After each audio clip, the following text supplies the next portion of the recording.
La ville de New York regorge de quartiers de différentes ethnies, dont le quartier chinois de Chinatown, qui constitue une enclave ethnique peuplée d'immigrants chinois. Chinatown est un quartier asiatique situé dans le sud de l'arrondissement de Manhattan à New York, empiétant ainsi sur les limites de la petite Italie. Chinatown est un quartier très spécial à New York. Ce sont les commerçants et les marins chinois qui ont commencé à arriver aux États-Unis en petit nombre au milieu du 18e siècle.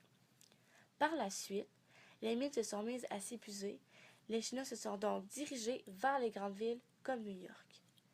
En 1870, New York comptait 200 Chinois qui travaillent surtout dans des blanchisseries.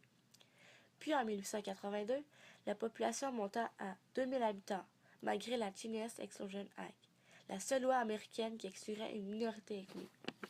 Mais, victimes de la ségrégation raciale, les Chinois se replièrent sur eux-mêmes et Chinatown fonctionna rapidement comme un quartier quasi autonome qui assurait un emploi aux nouveaux arrivants, une aide économique et des services de protection. Aujourd'hui, Chinatown est un lieu touristique très apprécié notamment en raison de ses plus de 200 restaurants, ses poissonneries, ses nombreuses épiceries et ses bijouteries. Ce quartier populaire, à la fois résidentiel et commercial, a augmenté de plus de 1500 habitants depuis le milieu du 18e siècle. Depuis quelques années, Chinatown célèbre le Nouvel An chinois. Des célébrations hautes en couleurs, les participants mettent le feu à des centaines de pétards destinés à chasser les mauvais esprits. On y retrouve aussi de la musique et de la danse à profusion. Un défilé chamarré emmené par le dragon dansant y est présent aussi.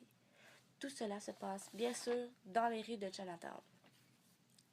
De passage à New York, il faut faire un saut du côté des quartiers italiens pour l'ambiance, la tradition, mais aussi pour les nouveautés, dont la Petite Italie, un quartier italien de Manhattan au nord du Canal Street.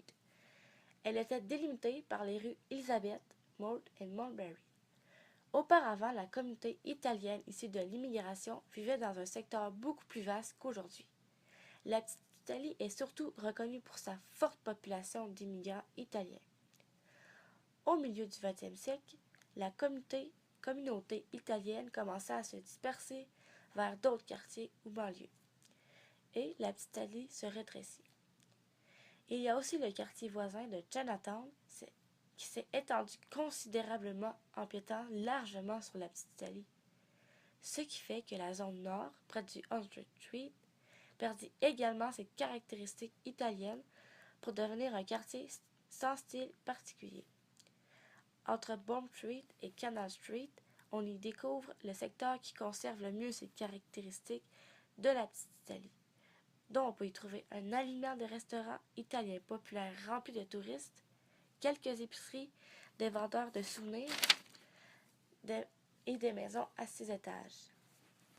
Ensuite, lorsqu'on pense à ces rues, on pense évidemment à la mafia et aux multiples films qui ont porté sur cet univers été tournés à New York.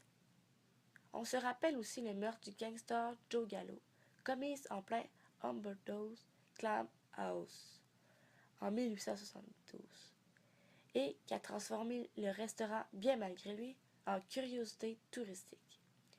Pour finir, comme la plupart des communautés vivant à New York, les immigrants italiens se réunissent chaque année à l'occasion d'une grande fête.